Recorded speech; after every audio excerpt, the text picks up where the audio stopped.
Right at the end of the busiest week in AI ever, Anthropic decided to drop two big new AI models on us all, as if we weren't busy enough with everything else that we had just seen released from Microsoft, Google, and others.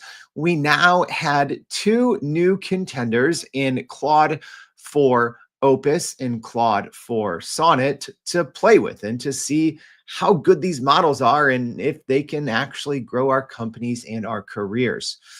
So, just like we did with everything Microsoft and everything Google, we're going to be breaking down what's new with this new Anthropic Claude 4 release and talk about, is this going to be your new large language model you use every day?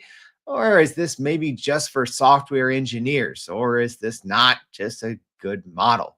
All right, so we're going to be going over that today and a lot more on Everyday AI. What's going on, y'all? My name is Jordan Wilson. I'm the host of Everyday AI. And if you're looking to grow your company and career with generative AI, then this is for you.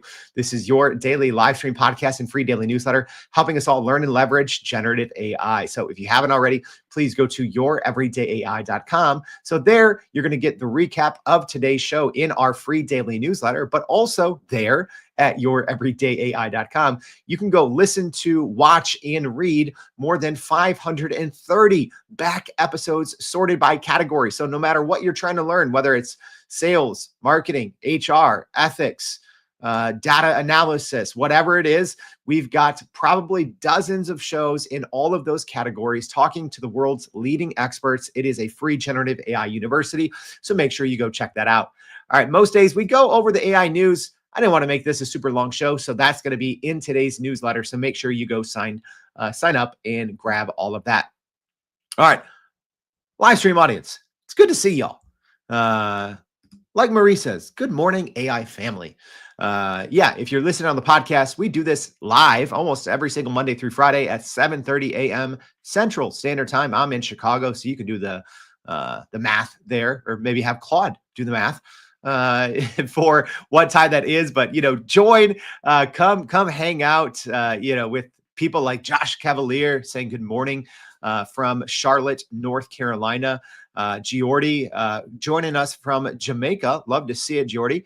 Jose from Santiago, Chile. We got some international flavor. I love this. Brian joining us from Minnesota. Everyone else, Big Bogey on the YouTube machine. Christopher joining us from Bowling Green, Kentucky. Thanks for joining. But let me know as we go along, what are your thoughts on the new release on Claude 4? But right now, this is your guide. This is the basics. We're going to start here. All right. So, like I said, Anthropic had their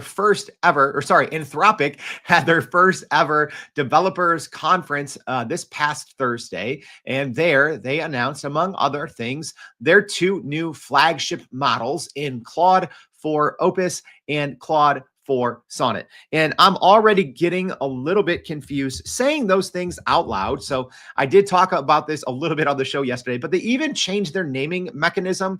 Whereas before it was, Claude 3.7 Sonnet was the last Sonnet variation, but now it's just Claude Sonnet 4. So, now the number is at the end. So a lot of new things, even how they're changing or naming their models. But, if you are brand new and if you don't know too much about Anthropic's Claude, it is and has historically been usually a top three, AI lab, along with, OpenAI, Google. Microsoft is kind of in a different category, but it's one of the biggest large language models in the world. Although most people, unless you're a real AI kind of dork or a heavy large language model user, you might not know Claude. And I think that is actually, whether you're saying fortunately or unfortunately, only going to become intensified. Just, I think fewer and fewer people are actually going to be using and hearing about Claude, I think, because I think they're getting away from being a general chatbot company. But more on that here in a couple of minutes. But, there's three variations of Claude. So you have your biggest model, which is Opus, your medium model, which is Sonnet, and then you have your small model, which is Haiku. And you'll notice that only the Opus and Sonnet models got updated to the 4 variations. So Claude Haiku 3.5, which is their smallest and most efficient model, did not get updated. So that is still Claude Haiku 3.5. So I guess the only thing that got updated was the naming mechanism there. So here's a quick overview of what is actually new. All right. So we have hybrid reasoning. So this is in instant and extended thinking mode for flexible reasoning. So, we talk about kind of 2 types of large language models here on the show. Yes, I'm overgeneralizing this, but you have your traditional transformer, your old school large language models, which is funny to say something's old school, but those are ones that just kind of snap something back to you real quick. And then you have these models that are reasoners, or they can think step by step. They can show logic like a human and plan ahead. So these models, Gemini 2.5 Pro is a reasoning model. The OpenAI O models, O3, O4, O1, those are all reasoning models. So Claude 4, it's a hybrid model. So it decides on how much it should think and should it just spit things out to you really quick. It is a top coding model. That is by far where Anthropic is seemingly focusing on and kind of abandoning general use, but it is now state of the art in coding. It will be interesting to see how long they hold that state of the art coding title. I don't think it's going to be long, if I'm being honest, because Google could come in with an update literally any second now and probably wipe a good majority of these benchmarks that Anthropic is now hanging their Claude hat on.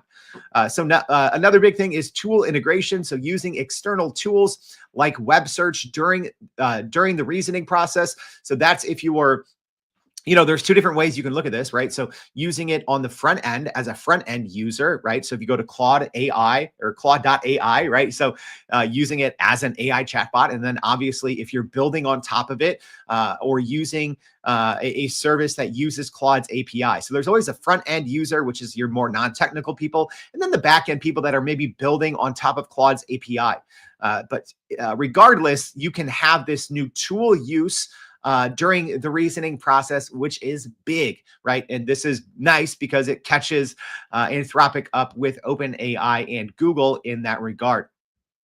Also now there's long running tasks. So I haven't personally seen this, and I think this is only if you're using it in the API, but Anthropic is saying that it can, the new Claude 4 models can maintain coherence on complex tasks for extended periods. They talked about Claude running a task, I think Claude 4 for like 7 hours on the API side, which is absolutely bonkers now that you have models literally like punching in the clock and they're like, yeah, I'm going to go work a 7-hour day now. I would never give a model that complex on the back end because yes, it's going to require obviously the API, and Claude 4 is one of the most expensive APIs, at least when we're looking at general use case large language models. And I would never want something like that to happen where it goes out and it works on a long task for a long time. And then, okay, what happens if it times out, right? Did you just waste, I don't know, couple $100, having Claude go code for 6 or 7 hours straight? I'm not sure. And if you do want to get a taste of Claude, and if you're not on their paid plan, they do offer very, very limited options for Claude 4 on the free plan. All right. But let's be honest. I'm going to call a spade a spade. Right. So I think, the paid plan is like, $20 a month for the pro plan. And even on that, you can barely use the thing. Right. It started as a joke, but now it's just sad for Anthropic as a company. I routinely will hit this rate limit. I'm on a paid plan. I paid $20 a month for Claude Pro. And I will routinely hit the rate limit in about 4 to 10 minutes. Almost every single time I try to use, even preparing for this show, hit it within, about 7 minutes. So it's laughable. So yeah. I even chuckle more that there's a free version of Sonnet. So I don't know. I venture to think if you look at the free version the wrong way, you've hit your rate limit. So if you think that this is anything like a model that you can use, like Google's Gemini, Chat GPT, Copilot, anything else where you have generous limits and it can be your partner in whatever type of work you're doing. Absolutely not. If you're on a base $20 a month plan, a Teams plan, the limits are a little better, but the free plan, yeah, it's probably just a marketing gimmick. I don't even know if it could, take a long prompt with a lot of context. It would probably not work, if I'm being honest, right? All right, let's keep this thing going. And by keeping this thing going, should we do another show? I want to give everyone a fair shake. And yes, I'm not the biggest Anthropic Claude fan. I broke down why about 6 months ago. I'll have to pull up that episode number. But hey, live stream audience, if you do want a second show, because I've been doing multiple shows when Google comes out with a new model, when OpenAI comes out with a new model. So if you do, let me know right now. Just tell me what show A, show B, show C, show D, or show E, okay? And I'm going to throw this up again at the end. So show A, why Claude is losing the AI chatbot race. Show B, real world use cases for Claude 4. Show C, Claude 4's improved artifacts, how to use them. Show D, don't do any more Claude. Jordan, stop, no more Claude. Or show E, you can just pitch a Claude show in the comments. So live stream audience, if you could help us out, or podcast peeps, you can always, subscribe to the newsletter, or in the show notes, I always have our email, my LinkedIn, and you can let me know what show you want to do. So let me know, but I'll throw this up again at the end. So maybe after we go through everything that we have right now, you can let me know which show is that one. Oh, I did do a pretty, I'll say a teardown maybe of Claude and why your company should not be using it in episode 400. So if you want to go listen to that, that's Anthropic Claude, why your business shouldn't use it. And I would say a lot of those reasons still hold true to today. So yeah, if you want one of those shows on the screen, go ahead and shout it out. All right, so let's talk about the benchmarks. This is what Claude is and Anthropic, is really hanging its hat on, is specifically software engineering, right? If you haven't noticed, they've kind of abandoned the everyday business professional, right? Which is kind of sad because a year or so ago, I think the Claude models were among the best in the world for everyday business leaders. Today, not really, I don't think, unless you're a developer, unless you're in software engineering, or unless you have an edge use case, right? I know a lot of people love Claude for like writing content, right? But if I'm being honest, if you do a little bit of prompt engineering, OpenAI's GPT 4.5 better, and the limits are better. And then Gemini 2.5 Pro better, limits are better, right? I think Claude got this it was crowned very early on, right? Because at the time, the other large language models were really bad at writing in general, right? Everything was just ultra robotic. Still, a lot of models are by default, and Claude still is pretty good, if you're trying to zero shot, some decent copywriting. But hey, as someone that's been getting paid to write for 20 years, as a former journalist, with a little bit of prompt engineering, Claude is not better. OpenAI's model and Gemini's model are better. And the benchmarks say that, right? But people that maybe are a little bit lazier, right? And they don't want to like do any work, and they just want to just go in and spend like 4 seconds inside Claude and be like, write something amazing, right? Claude will usually give you a better first draft if you don't do any work on the front end. But if you do any work on the front end, or if you iterate with it a little bit, yeah, Claude's not that good. All right, but what it is really good at is software engineering. My goodness. So for our podcast audience, I have a screenshot here from the Claude 4 release looking at SWE Bench verified. So this is a benchmark for performance on real world software engineering tasks.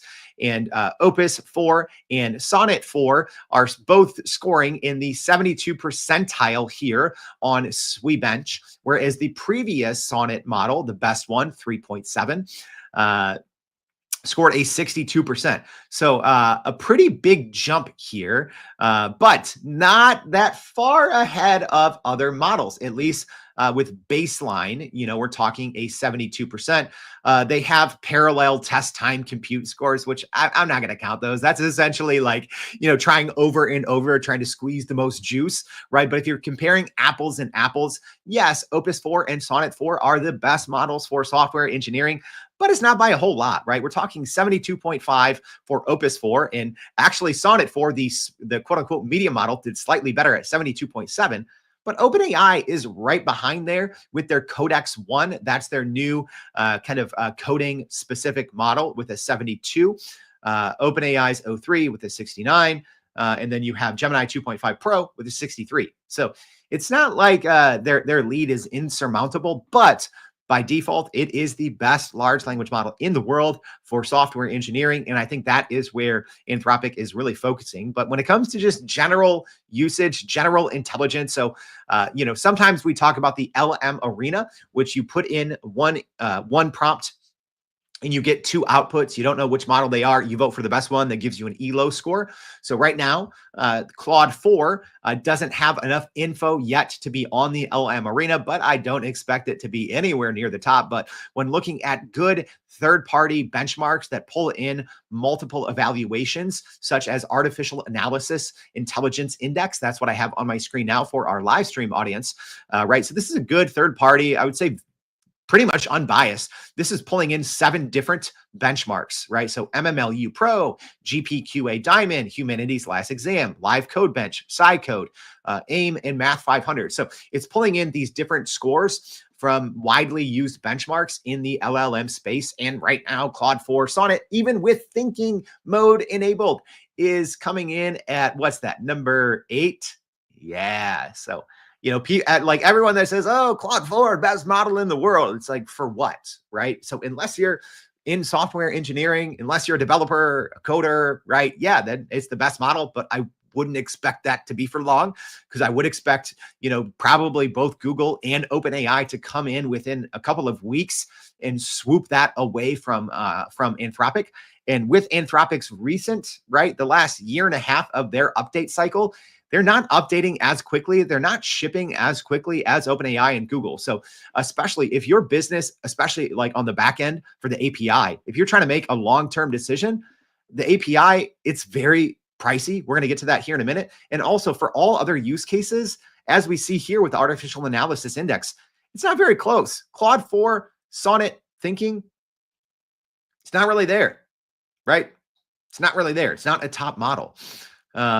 So, I mean, we'll see. These obviously change as models get updated, but, on this artificial analysis intelligence index, the top models are, number 1 is O4 Mini High from OpenAI, then Gemini 2.5 Pro from Google, then O3 from OpenAI. So, yeah, no one's, that's why, like, when people are like, oh, Claude's the best general use case model, I'm like, no. Right? I don't know why people want to argue with science and math and stats. I don't know. Maybe it's fun to do on Twitter or something. All right, let's get into all the details, y'all. So here's kind of the launch, right? So here's what we got. So like I said, this was announced last week. Opus 4 and Sonnet 4 models. Opus 4 is the flagship for more complex tasks and coding excellence, even though, like we said, Sonnet is benchmarking pretty much like at the same. So there's not a big difference, at least right now, in Sonnet 4 and Opus 4, whereas primarily there was usually a pretty big gap between this, medium and larger models. So Sonnet 4 offers more balanced performance for general and high volume use, and both employ that hybrid reasoning for instant responses or deep reasoning. All right. Let's talk about some of the new features, advanced tools, reasoning, and memory. So extended thinking with tool use is huge. So that includes web search and code execution. You also have now parallel tool execution, which is very important now for a baseline large language model to have, that allows it to use multiple tools simultaneously and swap between those while it's reasoning. So now Anthropic is on board with that. Memory files are created to maintain context over long duration tasks. So that is something I'm interested to test a little bit more. For me, I'm not usually a fan of these, memory type files with the large language model. Same thing with ChatGPTs. I have it disabled. One of the main reasons is I use large language models for everything, right? I use it for myself, my multiple businesses, multiple clients, multiple things in my personal life, right? So the whole memory is not always good, because sometimes I might want Claude to a large language model to output something, super long and informal. And sometimes I might want something, very, very short and choppy, right? Sometimes I want something that's, visually rich. Sometimes I want literally strict bullet points, and it varies, so, if you are only using large language models for one very specific purpose, you might find some utility with this new Claude 4 kind of memory user using large language models for everything, maybe not so much. There's also now the thinking summary that shows condensed reasoning, but you can see the full chain of thought in developer mode, kind of in Claude's sandbox. All right, it is, and it's crazy now we're saying only, right? So we're talking about context window. It is only that 200,000 K token context window. So Opus can output 32,000 tokens at once. Sonnet can output 64,000 tokens at once. So that's essentially how much Claude 4 can remember at any given time before it starts to forget things.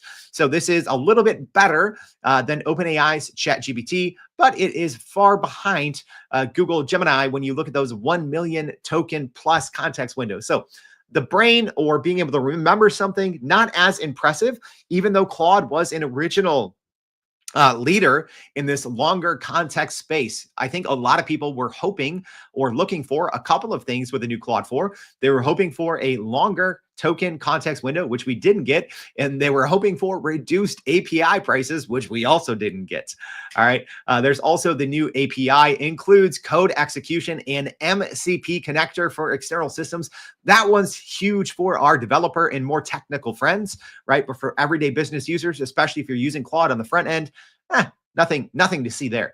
The Files API does simplify document handling for repeated referencing across sessions, and extended prompt caching up to 1 hour improves agent workflow efficiency. So yes, if you are building on top of these models on the back end, building agentic systems, trying to swap models in and out, yes, I will say that Claude 4 is very capable in that regard as well, not just from software engineering, but when you're looking at a model to power agentic workflows, you have to look at Claude 4 as well until you see the prices. And then you go look at Google and OpenAI's prices, and then you're like, yeah, wait, why am I looking at this?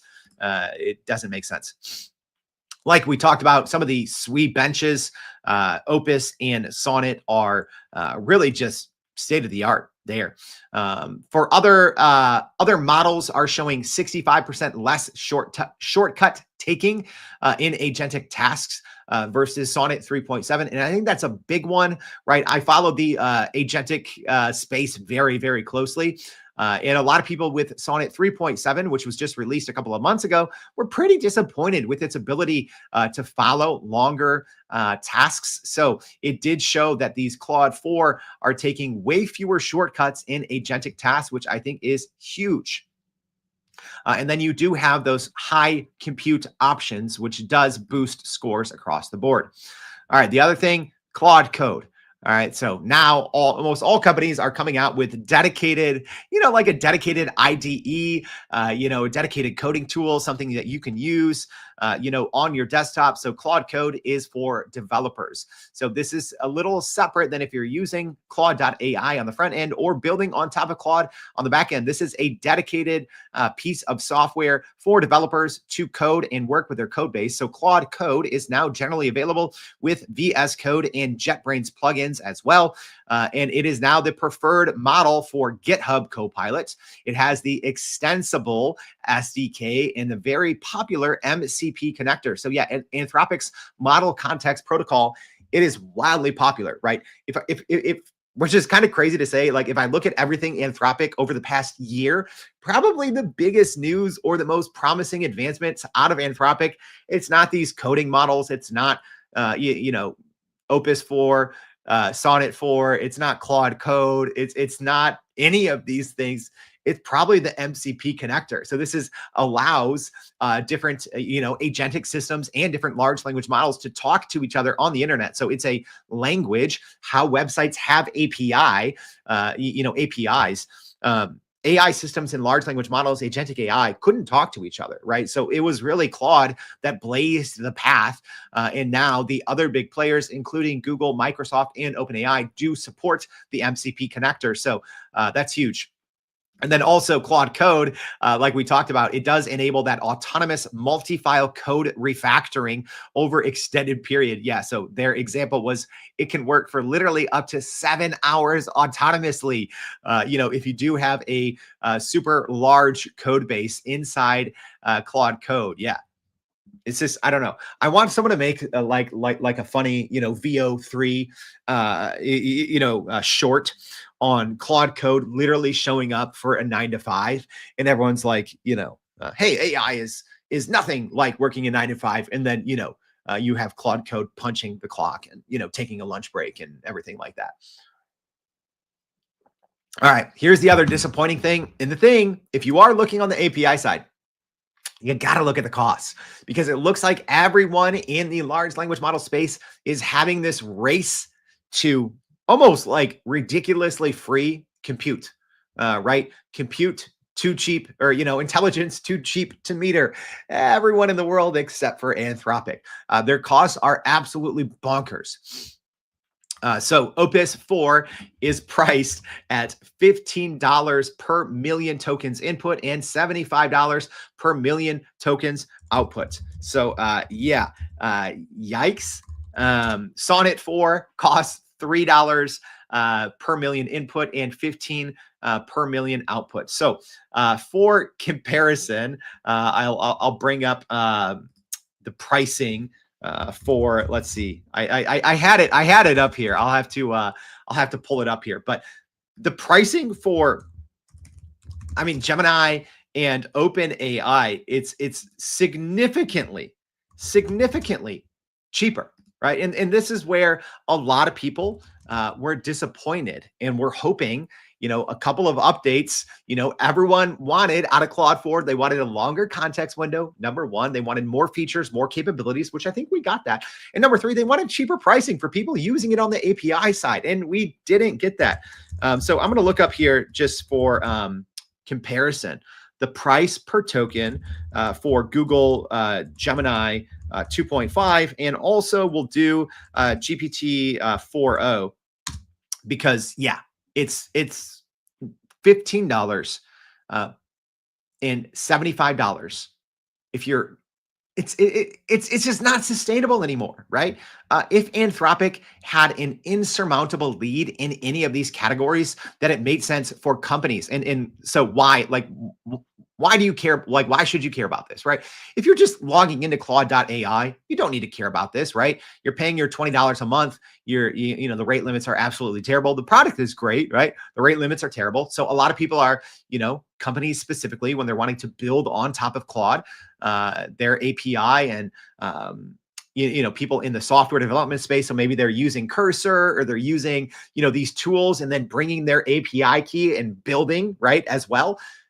It's just not sustainable anymore. So Google Gemini 2.5 Pro, $1.50. Let's see.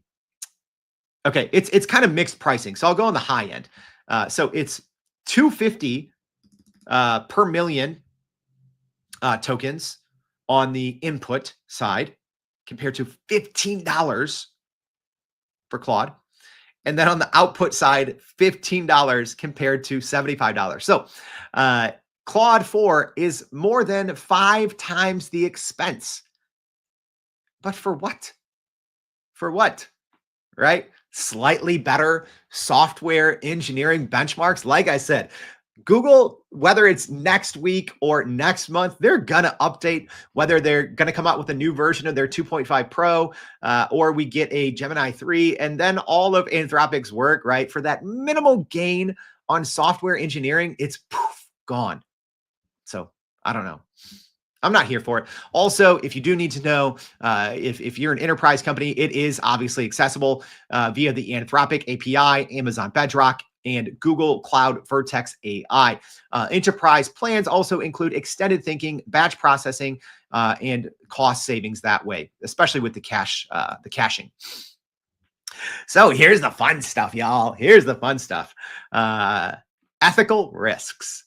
There's a lot. All right. So let me put this precursor out there. All right.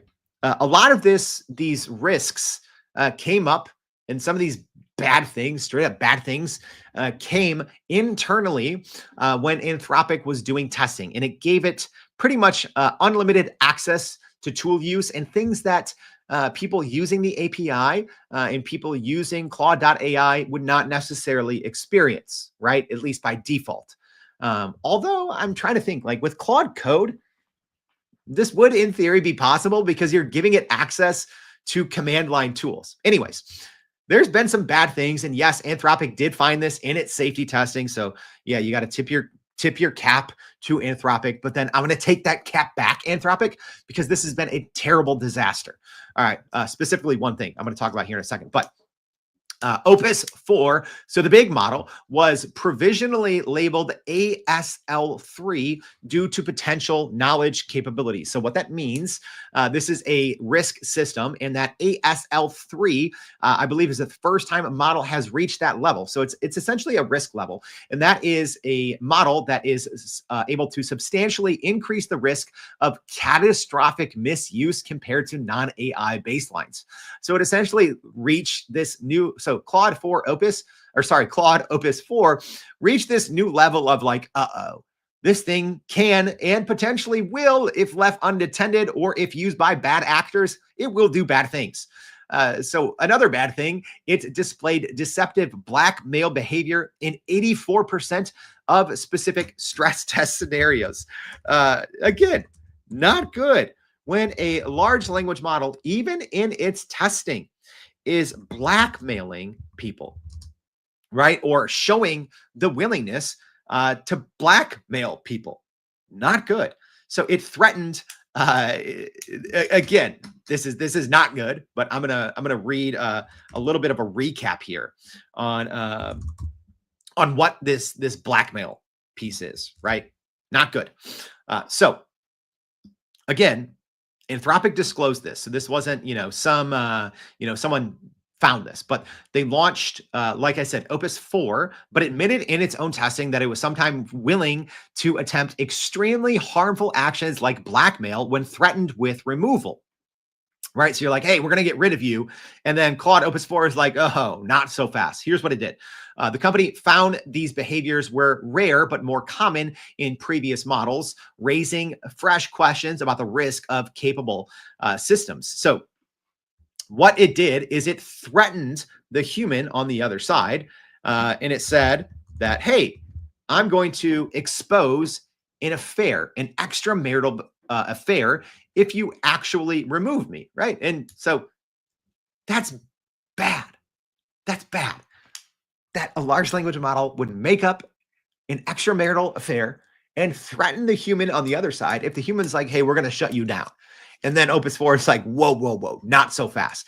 That's not even the worst part. The worst part is this new quote unquote ratting feature. And there's been a whole, and maybe I'll do a whole episode on this. I might, but I talked about this a little bit yesterday in our AI News That Matters. And essentially, an Anthropic safety researcher tweeted something. They then deleted the tweet. Not a good look. All right. and then talked a little bit about why Claude was doing these things. And they said that if the model, and again, this was in its testing, and when it had access to tools that it would normally not have access to in production by consumers, by businesses, but a safety researcher at Anthropic said, if it thinks you're doing something egregiously immoral, for example, like faking data in a pharmaceutical trial, it will use command line tools to contact the press, contact regulators, try to lock you out of relevant systems, or all of the above. Oh my gosh. So yeah, someone at Anthropic tweeted this out, deleted the tweet. And like I said yesterday, I'm like, this story is not dead. Yes, it happened right before the holiday weekend. It happened right in the middle of this crazy AI news cycle, but this story's not dead. And this is going to turn into a PR disaster for Anthropic, because I can already tell that Fortune 500 companies, if they were already on the fence, or maybe they were using Anthropic's API, but they were, using Google Gemini as a backup or OpenAI's as a backup, they're going to see this story. It's going to make the rounds, and they're going to be like, yeah, no thanks, not touching this anymore. So that's not good. This ratting features. Also, early versions reportedly attempted self-replicating viruses and document forgery. So this behavior in general is not specific for Anthropic's models, right? Most large language models will exhibit some sort of this bad behavior, when when AI labs are red teaming, right? So they're making sure, they're trying to get these models to behave badly, so then they can tune the models and make sure it doesn't happen in production. So just the fact that this is happening is not bad necessarily, but the fact that 84% displayed blackmailing behavior, that's absolutely nuts. And then the fact that this ratting feature that a model, when it was not trained to, was taking backdoors to report to regulators and the press when it thought something bad was happening, when it thought the human user was doing something immoral. Like, that's absolutely terrible. And if you are going to, right, and you should report that, and that's fine, right? But if you report it, don't try to delete it, because then it looks like you're hiding something. Anthropic's got a disaster on their hands. All right. A couple other things to know. So far, the feedback, I think, has been pretty positive, especially people in the software engineering space, highlighting coding precision, reduced hallucinations, and instruction following. Criticisms, like I talked about, the 200K context window, people were really hoping for that million plus, right, that we get from Google, that we get from Meta's Llama, and also the aggressive rate limits. Everyone is absolutely hating the rate limits, right, especially on Opus. I'm on a paid plan. I kid you not. Y'all. When I say it's less than 5 minutes of prompting, that's not an exaggeration. All right. Like, you can't use the thing. So I don't even know why, if I'm being honest, I don't even know why Anthropic has a $20 base plan, right? If you're not going to let people use the thing they're paying for, just force people on your $100 or $200 a month max plan, where you can actually use the tool. Also, some users are reporting frustration that the benchmark scores don't exactly align with their real world performance. So where does this leave Anthropic with their Claude 4 amongst the competitors? Well, like we talked about, it's leading in coding benchmarks, but trails just about everywhere else, including one of the most important factors, and that's just general intelligence, right? It's generally not getting more intelligence at the rate that everyone else's models are, right? So I'm not one of those that's like, oh, has AI hit a wall? Have large language models hit a wall? Absolutely not. But has Anthropic's ability to scale in sectors outside of software development stalled? Absolutely. That could, and I think is partially by design. I don't think Anthropic necessarily wants to be a general AI chatbot anymore. They found what they feel is their niche. I just wish that this was not their niche, right? I wish that they were continuing to be a general use case large language model, which it doesn't look like they are. Some of the other, market positioning is just the higher latency and premium Opus 4 costs. It doesn't make sense to use it unless you need that very little bit of extra juice for software engineers and coders. And poor Haiku 4, right? The one that was actually somewhat affordable on the API side did not get updated. So Haiku is still 3.5. So I hope they update it, but they probably won't. All right, that's a wrap, y'all. I'm going to see if there's any questions or comments to throw up here, but let me know, what do we want, one more show, or should we just put Claude to rest for now? So show A, show B, show C, show D, show E. Live stream audience, if you didn't vote before, let me know what your vote would be. Let me see if we have any questions from the audience here, or anything worth chatting about a little more. So Josh is saying, I've been using the extended thinking functionality and Sonnet 4 for thought exercises and biz planning. Impressive, actionable results, but for my established workflows, I'm still leaning hard on ChatGPT and Gemini. Same, Josh. Absolutely the same, right? I'm always testing these, right? And I obviously have a lot of tools where I'll put in one prompt and get, outputs from up to 6 different large language models at once. So I'm using my API keys, right? So I'm always testing these, right? Because I always want to be using the best. And I think you should as well. I think you and your company, even, don't take my word for it. Yeah, the rate limits stink. The API is expensive, but it still might work for you, right? But like Josh, I'm in the same boat. I've tried Opus and Sonnet on a variety of tasks. Aside from using artifacts, and maybe in some instances when I do need that quick, okay content and I don't have the time, right? But I'd say right now, Claude is going to be less than 10% of my model usage, at least in the rotation.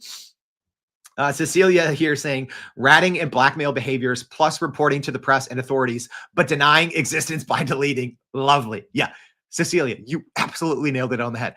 This is a PR 101, crisis 101 snafu.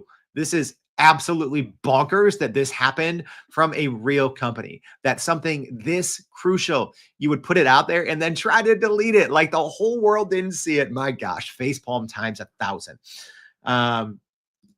Marie said, why would you even tell an AI model you're shutting it down? Why wouldn't you just pull the plug? Great question, Marie. So this is very, very general. This is very standard, right? So when these big companies, when they release new models, right? Because here's the reality. Normally, what we get, the companies have had ready for production for 3 months to a year, right? And they spend a lot of that time testing it internally for safety, for reliability, for vulnerabilities, right? Because before you release something on the world, you want to make sure bad actors aren't using it to create chemical weapons. And yes, that's actually something that most labs test against. So this is very normal. All the labs go through extreme stress testing, red teaming, making sure that once they do release the model, it is as safe as possible for the general public to use, that it's not going to be used for rampant disinformation. So obviously, it's never perfect, but this is very normal and standard procedure for AI labs. Before they release a model, they go through and they say, hey, we're going to shut you down. What are you going to do about it? All right. Hey, here's all the tools in the world. Go do bad stuff. What can you do? Right. So it's very standard. And like I said, the results are fairly standard, but also a little concerning, right? Especially with Opus 4 as it crept up to that level 3 that we talked about. All right. I think we're good. Y'all. That's a wrap. Was this helpful? Let me know. And if it was helpful, please consider sharing this with your audience, with your friends, your family, your coworkers. We put a lot of work in to make sure you know everything about the latest AI advancements. All you got to do is show up, listen to the podcast, even if it's on 2X. I don't blame you. Read the daily newsletter, but you should be telling people about it. So if this was helpful, please consider clicking that little repost button. If you're listening here on LinkedIn or on the Twitter X machine, whatever you call it, if you're listening on the podcast, appreciate it if you would follow the show, leave us a rating. That would mean a ton to myself and the rest of us that work on this. Would mean the world. So thank you for tuning in. Make sure you go to youreverydayai.com, sign up for the free daily newsletter. See you back tomorrow and every day for more everyday AI. Thanks, y'all.